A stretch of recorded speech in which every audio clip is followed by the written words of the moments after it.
ശ്രീ മഹാദേവന്റെ ഇടത്തെ തൃക്കാലിന്റെ പെരുവിരലിൽ നിന്നും പൊട്ടിപ്പിളർന്നുണ്ടായ ഒരു ദേവൻ. ഇത് അനർത്ഥകാരിയും ക്ഷിപ്രപ്രസാദിയുമാണ്. യമന്റെ സങ്കല്പത്തിലുള്ള ഈ ദേവൻ എല്ലാവർക്കും സുപരിചിതമാണ്. ഗുളികൻ. ഗുളികൻ തെയ്യത്തെക്കുറിച്ച് കൂടുതൽ അറിയാനും ഒപ്പം ഐതിഹ്യവും കൂടെ ഗുളികന്റെ തെയ്യക്കോലം കാണാനും ഒക്കെയായി ഈ വീഡിയോ സ്കിപ്പ് ചെയ്യാതെ കാണുക.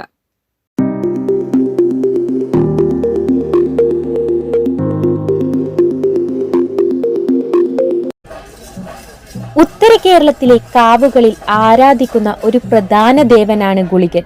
മലയ സമുദായത്തിന്റെ കുലദേവതയാണെങ്കിൽ പോലും ഉത്തര കേരളത്തിലെ ഒട്ടുമിക്ക സമുദായങ്ങളും ഗുളികനെ ആരാധിക്കാറുണ്ട്. പുറംകാലൻ, കരിങ്കാലൻ അങ്ങനെ പല പേരുകളിൽ അറിയപ്പെടുന്ന ഗുളികൻ മന്ത്രമൂർത്തികളിൽ പ്രധാനിയാണ്. എല്ലായിടത്തും സഞ്ചരിക്കാൻ സ്വാതന്ത്ര്യമുള്ള സർവ്വവ്യാപിയായ ഗുളികന്റെ നോട്ടമോ സഞ്ചാരമോ ഇല്ലാത്ത സ്ഥലങ്ങൾ ഉണ്ടാവാറില്ല എന്നാണ് വിശ്വാസം.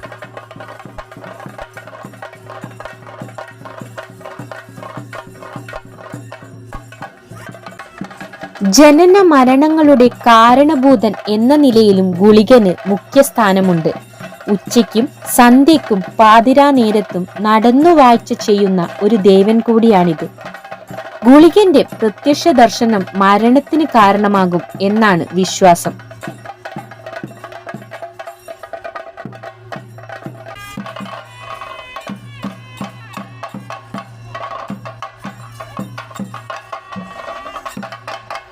ഭക്തന്മാർക്ക് വന്നു ഭവിക്കുന്ന സർവ്വദോഷങ്ങളും ദൂരീകരിക്കുന്ന ദേവനും കൂടിയാണിത്. ഗുളികന് ഉത്തര കേരളത്തിന്റെ വടക്കും തെക്കുമായി രൂപത്തിലും പുരാവൃത്തത്തിലും വ്യത്യാസമുണ്ടെങ്കിലും കാലന്റെ സങ്കല്പത്തിലുള്ള ആരാധനയും ഉപാസനാ ലക്ഷ്യവും തികച്ചും ഒന്നു തന്നെയാണ്.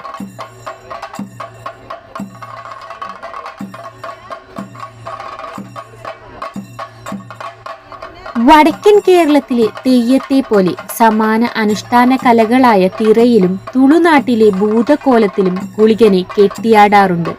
പൊതുവെ 101 ഗുളികന്മാരുണ്ടെന്നാണ് വിശ്വാസം.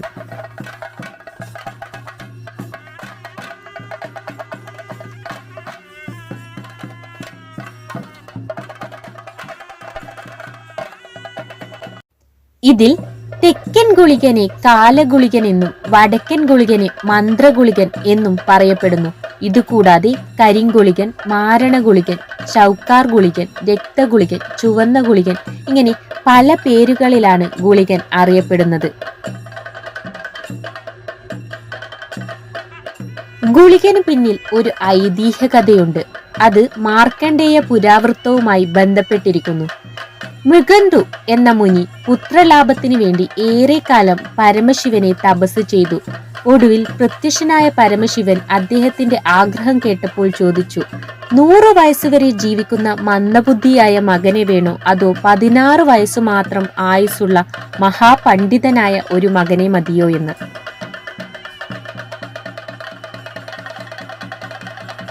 ആയുസ് കുറവെങ്കിലും തനിക്ക് അറിവുള്ള ഒരു മകനെ മതിയെന്ന് മുനി ഉത്തരം നൽകി.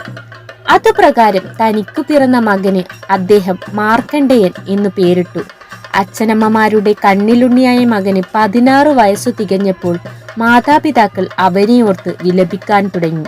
16 വയസ്സുവരെ മാത്രമേ തനിക്ക് ആയുസുള്ളൂ എന്ന് മനസ്സിലാക്കിയ മാർക്കണ്ഡേയൻ കഠിനമായ ശിവഭജനം ആരംഭിച്ചു.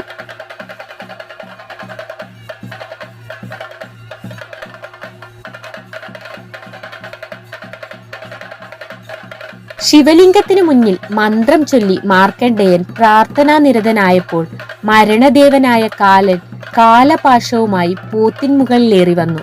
കാലന്റെ വിളി കേട്ട മാർക്കണ്ഡേയൻ ശിവലിംഗത്തിൽ കെട്ടിപ്പിടിച്ച് കരയുവാൻ തുടങ്ങി. കാലൻ കുരുക്കെറിഞ്ഞു വലിച്ചപ്പോൾ ശിവലിംഗമടക്കം പിഴുതു വീണു. കോപാകുലനായ പരമേശ്വരൻ തന്റെ തൃക്കണ്ണ് തുറന്ന് ആ തീയിൽ കാലനെ ഭസ്മമാക്കി. ശേഷം കാലനില്ലാത്ത കാലം വന്നു. അവിടെ ജീവജാലങ്ങൾക്ക് മരണമില്ലാത്ത അവസ്ഥയുണ്ടായി.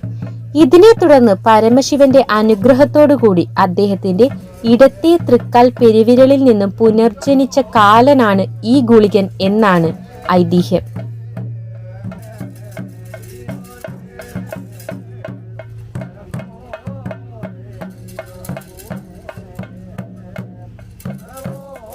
ഗുളികന്റെ കർമ്മങ്ങളിൽ പ്രധാനം കരിങ്കലശമാണ്. ഇത് അപമൃത്യുവിൽ പെട്ടുപോകാതിരിക്കാനും സകല ദോഷങ്ങളും ദുരിതങ്ങളും വിട്ടുമാറുന്നതിനുമൊക്കെയായി ഭക്തന്മാർ ചെയ്യുന്ന ഒരു കർമ്മമാണ്. കോഴിയറുത്ത് ഗുരുതി തർപ്പണത്തിലൂടെ ഈ കർമ്മം പൂർത്തിയാകുന്നു.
ഇതിൽ നിങ്ങൾ ആദ്യം കണ്ടത് ഗുളികന്റെ വെള്ളാട്ടവും തുടർന്ന് കണ്ടത് ഗുളികന്റെ തെയ്യക്കോലവുമാണ്.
ഹേതുവായി ശിവലിംഗത്തോടുകൂടെ നീതി കൊടുക്കി. അന്ന് ശിവൻ പ്രത്യക്ഷമായി എന്നെ തൃശൂലം കൊണ്ട് കുത്തി. അന്ന് ഞാൻ പാതാളത്തിലേക്ക് പാതാളം ചെയ്തു പോന്നിട്ടുണ്ടായിരുന്നു. അന്ന് അതലം വിതലം സുതലം രസാതലം തലാതലം അന്തരീക്ഷം സ്വർഗം ഭൂമി പാതാളം ആയിരക്കാത മണ്ഡപം മരഞ്ഞാണിപുര തിരുഞ്ഞാണിപുര പന്തരികേഹം നെടുമനികേഹം കളശാട്ടുപുര കൂത്തമ്പലം മാളിക മണിമാളിക ഗന്ധവലവി ആനപ്പന്തി കുതിരപ്പന്തി ഇതിങ്ങനെ ഈറ്റില്ലം മുതൽ കൂട്ടില്ലം വരെ മാറിപ്പറന്ന് കയ്യെടുത്തിട്ടുണ്ടായിരുന്നു. ഞാൻ ശ്രീപീഠത്തിന്മേലും പൊന്നിൻ ശ്രീപീഠത്തിന്മേലും നർത്തനമാടിയ പ്രകാരം ഇന്നത്തെ ദിവസം പേരുവായിട്ട് ഏവരും കൊണ്ടുകൂട്ടിയിരിക്കുന്ന ശില്പി നിർമ്മിതമായിരിക്കുന്ന ധാരുപീഠത്തിന്മേൽ പുറങ്കാരൻ പോകുന്നത് താഴ്ച പോരട്ടെ. ഇവിടെ കല്ലാടിമാരെ ഇരിക്കട്ടെ. എന്റെ മുമ്പതെല്ലാം കല്ലാടിമാരില്ല ഇരിക്കട്ടെ. എനിക്ക് വേണ്ടി അനേകം ദേഹാധാരങ്ങൾ ചെയ്തിരിക്കുന്ന അവസരങ്ങളാണ്. അന്ന് നാരദമുനിയുടെ വീണാനാദത്തെ കേട്ട് ദേവന്മാർ ദേവലോകത്തിൽ വിളിച്ച പ്രകാരം ഇന്നത്തെ ദിനം മുമ്പേതുമായിട്ട് ഈ പുറങ്കാലന്റേതായിരിക്കുന്ന അനുഭവത്തിന് എന്നെ ഒന്ന് ജയിപ്പിച്ചോണേ. ആ